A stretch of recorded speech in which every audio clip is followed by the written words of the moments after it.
Hallo ihr liebe Leute, hier ist wieder der Yankee mit Let's Play Outlast Whistleblower auf Pelzig. Tja, steht nur mal Sache, hier kommt der Mo mit ner hübschen Kleinen, denn im richtigen Leben passt sowas zu einem. Oh Gott, natürlich war das aus The Simpsons zitiert, wo der Mo im Homer sei Hochzeitsalbum bei einer Barwette gewonnen hat und dann lauter Bilder von sich selber, die Köpfe ausgeschnittener, über dem Homer sein Gesicht drüber klebt. Oh Mann. Ah, da ist noch eine Batterie, sehe ich. Sehr geil, die holen wir uns doch gleich. Jetzt kann ich definitiv wieder mit dem Handstand von Batterie anfangen. Ich befürchte aber, der Zelleblock oder generell das Gebiet gehört Eddie Glaskin. Und von dem haben wir noch nicht das letzte Mal gehört. Der ist auch ziemlich hartnäckig. Für diese Tür ist ein Schlüssel notwendig. Natürlich. Emergency Evacuation, also Notfall-Evakuierung. Okay, Mail Ward, wo bin ich dann? Steht da irgendwie, Sie sind hier oder so? Ah ja, ich bin hier. In dem braunen Bereich Vocational Block, okay. Keine Ahnung. You are here. Naja. Also da muss ich auf jeden Fall durch. Geradeaus durch. Und jetzt muss ich erstmal in die andere Räumlichkeit, vermute ich. Finde den Schlüssel zur Männerstation. Anne gerade sehr reizend, weil ich weiß, was noch in der Männerstation auf uns gewartet hat. Okay, Gott sei Dank, wieder Batterie. Also mit dem Handstand können wir definitiv gleich mal wieder anfangen. Das ist gut. Das ist definitiv gut. Sofern man in der verstörende Position, in der wir uns befinden, noch irgendwie von gut sprechen können. Oh Gott. Oh oh. Turnhall oder was? Ganz vorsichtig jetzt. Ganz vorsichtig. Über uns poltert's und rumpelt's. Also da ist definitiv noch wer aktiv. Ich vermute, es ist der alte Ede. Das 46-jährige Ede. Okay. Dort drüber kann er noch springen wie ein junges Reh. Und gleich mal eine Batterie aufnehmen. Sehr gut. Also den Horrorbereich habe ich zuerst machen müssen, bevor ich dann wieder mit Batterie beworfen werde. Ich glaube, auf einem höheren Schwierigkeitsgrad wäre das nicht der Fall gewesen. Maximale Mitleidsbatterie im Hof. Okay, da kann ich hoch. I. I. Der sieht auch ein bisschen anders aus. Moment, ist das ein Arzt? Das könnte ein Arzt sein. Also Kenner von der Osterinsel Wachmänner. Aber auf der anderen Seite, ja doch, könnte auch ein Wachmann sein. Oh, scheiße. Oh, scheiße. Die Sporthall. Das sind wohl die ganze Fehlschläge, die er gemacht hat. Ach du heilige Scheiße. Alle an den Füßen aufgehängt hier. Und manche auch am Hals. Okay. Ja, das haben wir ja gesehen, dass er da bei denen so einen ordentlichen Schnitt macht. Da scheint das Brustausstopfen auch nicht gerade so gut geklappt zu haben. Manche hat er wohl am Hals aufgehängt und andere die allermeiste an den Füßen. Ach du liebe Zeit. Und unten liegt so ein einsamer Torso. Geil. Ich habe jetzt schon so richtig Bock da drauf. Blaubartsfrauen. Ja, passt irgendwie auch. Körper hängen von der Decke wie nasse Wäsche, wie gehäutete Hasen, verstümmelte Männer gejagt und ermordet. Das finde ich auch immer geil. Statt ermordet. Die kürzeste Distanz zwischen zwei Punkten teilt Gewalt von verdorbener Lust. Welche Geschichte er sich auch immer wieder erzählt, er schafft keine Frauen, um ihm Kinder zu gebären. Er schafft Frauen, um sie umzubringen. Lisa, ich will diesen Ort mit allen Beweisen, dass er je existierte, bis auf die Grundmauern abbrennen, die Murkoff Corporation vernichten, ihn in Schande begraben, ihnen das Geld wegnehmen, sie aus der Geschichte löschen. Dieser Mann glaubt, er sei verliebt. Er ist überzeugt, die Therapie habe ihm geholfen. Es stinkt alles nach Tod und Angst. Pisse und kupfernes Blut, Fleisch, das zu Aas wird.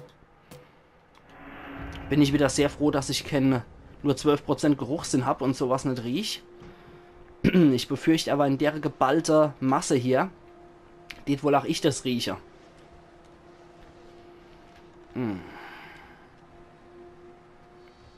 Ganz bezaubernd. Ach du Scheiße. Ja, also ein paar sind wirklich am Hals aufgehängt und die Meister... Okay, du sind sie jetzt alle am Hals. Ach du Scheiße. Aber alle mit derselben Verstümmelung. Genitalbereich, im Bauchbereich und an der Brüste. Da hat er sogar noch einen Schwangerschaftsbauch hinzugefügt. Also, das ist definitiv hier alles so verstörend. Oh Gott, das ganze DLC ist so krank und fertig. Boah, da weiß ich jetzt echt nicht, was heftiger ist, das DLC oder das Hauptspiel. Ich glaube, das DLC ist psychisch verstörender, würde ich schon fast sagen. Boah, Mann. Also es gibt sich nichts im Vergleich zum Hauptspiel, echt nicht. Von da bin ich ursprünglich gekommen. Du ist nach wie vor zu. Okay, das heißt, Moment, wenn ich wieder zurück will, es sei denn, ich komme später durch irgendein lustiges Teil durch. Kann ich da hochklettern? Okay, also ich könnte sogar wieder hier hinklettern, um zurückzukommen. Und auch wenn ich mich vor dem Kerl verstecken müsste. Oh Gott, das geht aber viel zu langsam, auch mit der Bewegung hier. Ich muss jetzt hier wohl wirklich auf Heimlichkeit setzen, weil wegrennen geht nicht so wirklich. Ich bin kurz vor 2 Stunden Aufnahme insgesamt over links. Oh Mann. Oh Mann, ich hab keinen Bock hier reinzugehen. Vor allem, wenn er dann gleich wieder kommt. Darling. Nein. Ja. Speichert.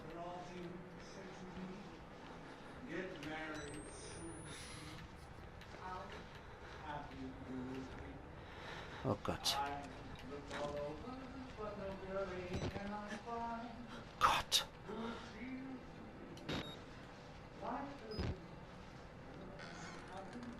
Ich weiß ja nicht, wo er gerade steckt.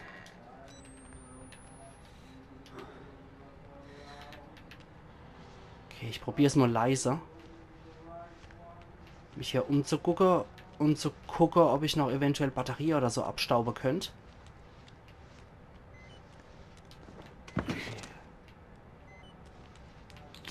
Nee, das ist ein Sackgass hier. Ach, du liebst Herr Gettel, was? Also jetzt mal ohne Scheiß, könnte genauso gut Werbung gegen Kindesmissbrauch sein hier, das Spiel. Also wenn man seine Kinder missbraucht, kann man so dermaßen irreparable Schäden bei denen hervorrufen. Das ist vielen nicht klar, wenn sie so... Ach du Scheiße, sowas machen. Ach du Scheiße.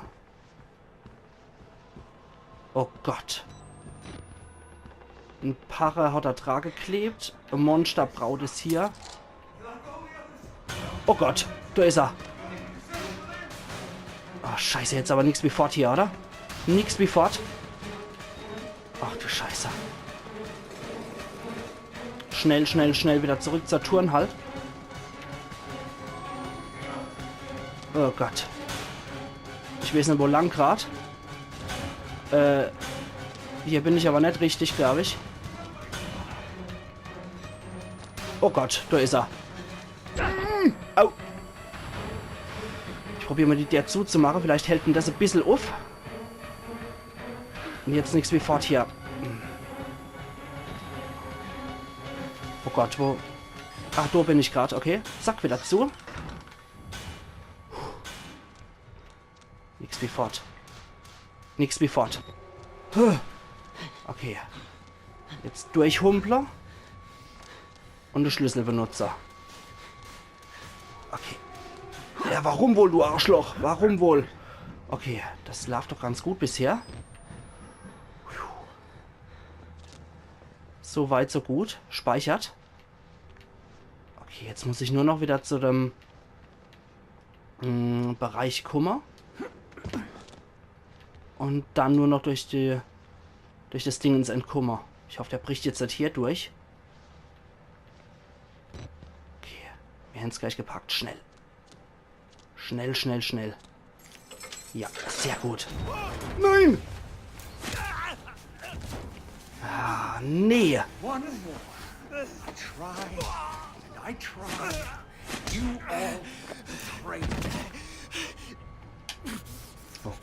gemacht.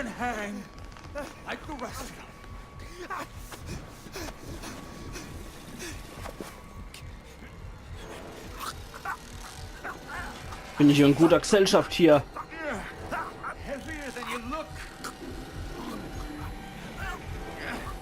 Kann ich da irgendwie mich bewegen oder so? Schwingen oder?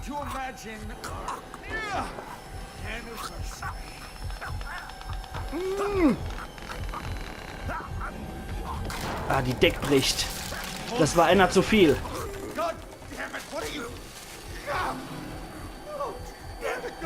Ja, ein bisschen mehr Strampler. Ja. Ein bisschen mehr Zappler.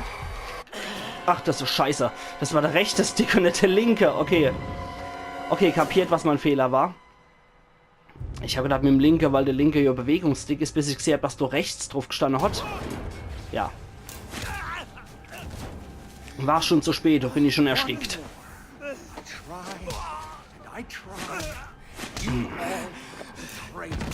Ja, ich kann's nur vollziehen. Das ist auch völlig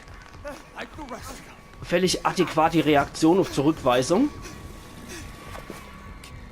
Das kann ich so absolut nur vollziehen. Das mache ich auch immer so, wenn ich zurückgewiesen werde von einer. Okay, jetzt müssen wir wieder warten, bis die Deck bricht.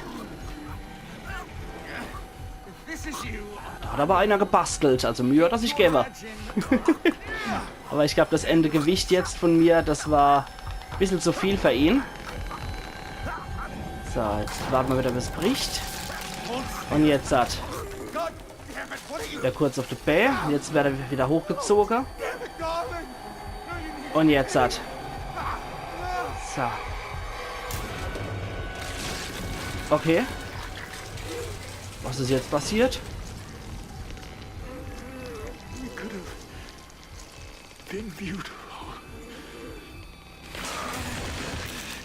Der war wohl das Gegengewicht jetzt gerade zu mir. Oh, nett. Ich hoffe, es tut weh. Ach du Scheiße, speichert. Ja, ich hoffe, es tut weh, du Scheißkerl.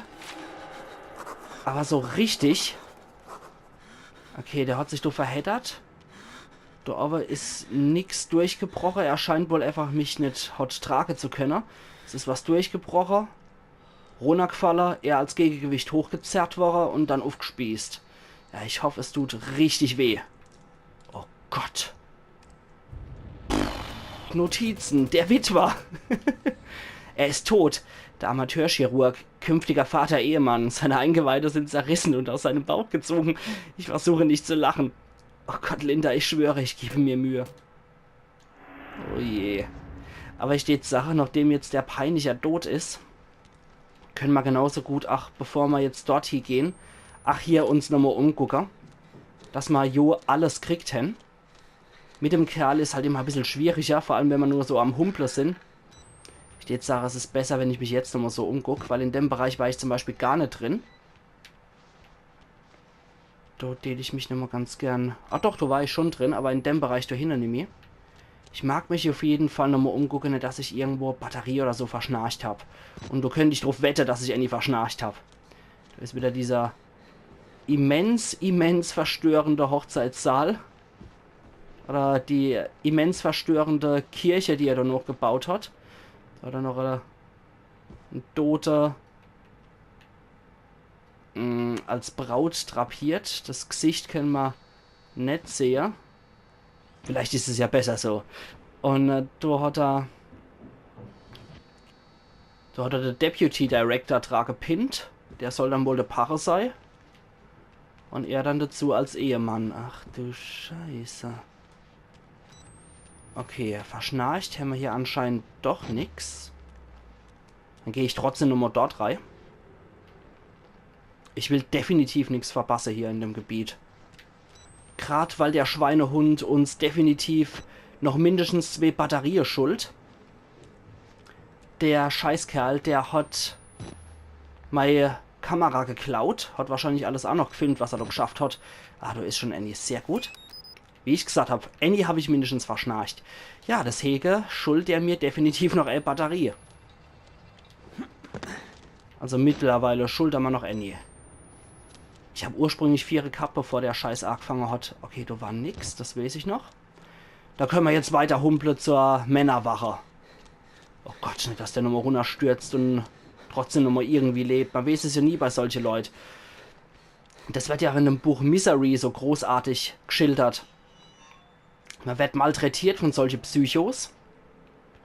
Und kriegt so richtig das Leben schwer gemacht.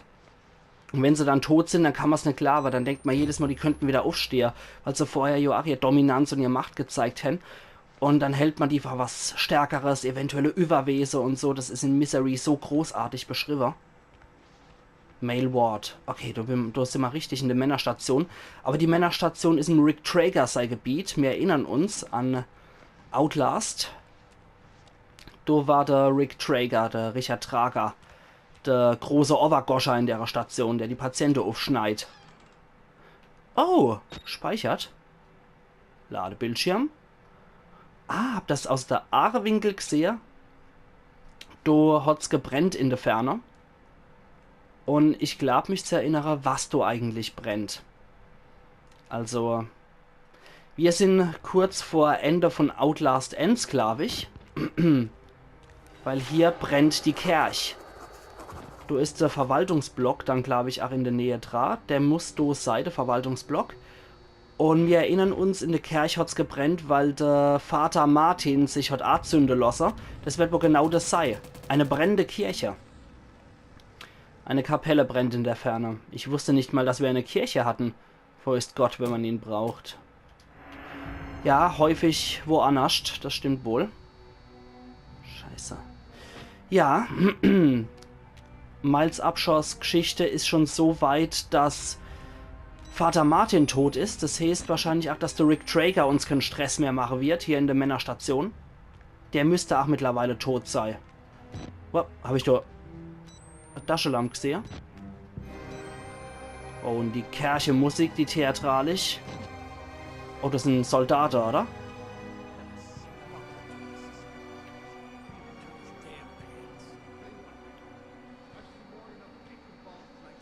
Da ist er ja, der Traeger.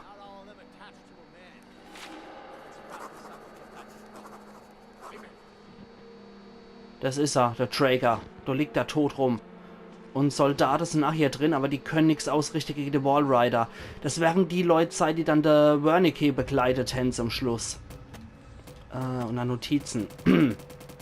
Diener und Beschützer. Private Polizisten, Söldner, private Armee, wie auch immer die sich jetzt nennen. Sie sind genauso hilflos wie wir. Ich muss hier raus. Entkommen. Gegen die Wallrider können sie nichts ausrichten. Aber wie ich schon gesagt habe, die Vermutung ist bestätigt. Der Fahrstuhl haben sie anscheinend inspiziert und der Traeger ist schon tot. Okay, der macht uns zumindest mal keinen Ärger mehr. Das ist nicht schlecht. Das ist gut zu wissen.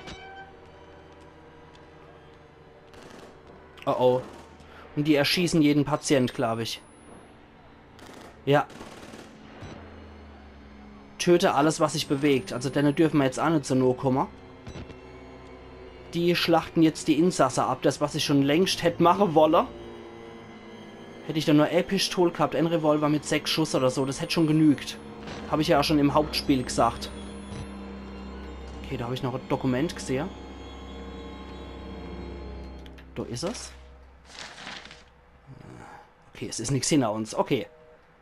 Und da ist eine Batterie auch noch. Super. Jetzt lesen wir nochmal das Dokument. Hoffnungslos. Von Helen Grant an group8416@murkoff.lu. Also es geht noch um Ludwigshafen. Betreff Rudolf Wernickes Ausstieg. Sehr geehrte Herren, der Grundstein wurde gelegt, um einen ereignislosen Austritt von Rudolf Wernicke aus den tragenden und finanziellen Systemen von Mount Massive zu gewährleisten. Sein fortgeschrittenes Alter sollte allen möglichen Verdächtigungen unter den Vertragsarbeitern und den Angestellten entgegenwirken, welche ihn netterweise mit dem Spitznamen der Gruftwächter belegt haben, also der Crypt Keeper aus Geschichten aus der Gruft, Tales of the Crypt. Das ist, war all die Serie, all die Horrorserie mit lauter so Kurzgeschichte. Und das hat am Anfang immer der Crypt Keeper präsentiert. Ihr könnt euch immer gerne angucken, das Intro zu Tales of the Crypt. Und juristisch gesehen starb er vor Jahren. Soweit ich verstanden habe, wurde die Verlegung des Patienten 14306-8 der Patienten. 14.306 minus 8, 14.279 minus 1 und 14.868 minus 1 bereits geplant. Als wieder das eklige Fröchel im Hals bei mir. Wir alle sind schrecklich aufgeregt über das offensichtliche Profitpotenzial des neuen Projektes. Meine Wissenschaftler haben Wernicke's Unterlagen durchforstet und fanden keinen Hinweis auf die drei luziden Träumer. Ich denke, es ist eine sichere Annahme, dass Wernicke durch den teilweisen Erfolg mit seinem Patienten Billy Hope und seiner eigenen Gebrechlichkeit so sehr abgelenkt war, dass er zu blind war, um die tatsächliche Entdeckung zu erfassen und zu realisieren. Selbst eine minimale Ausbeutung dieser Ressource ist kaum zu unterschätzen. Ich hoffe nur, dass die neue Anlage gründlich genug abgeschirmt ist, um Frauen zuzulassen, sodass ich zukünftige Resultate mit meinen eigenen Augen sehen kann. Respektvoll, Helen Grant, Murkoff-Abteilung für juristische Schadensbegrenzung. Sei froh, Helen, dass du hier nicht bist. Und ich jetzt sage, ihr liebe Leute, ich mache an der Stelle einen Cut und wir sehen uns morgen wieder zu Let's Play Outlast Whistleblower auf Pelzig. Also machen's gut und bis morgen. Iron Yankee.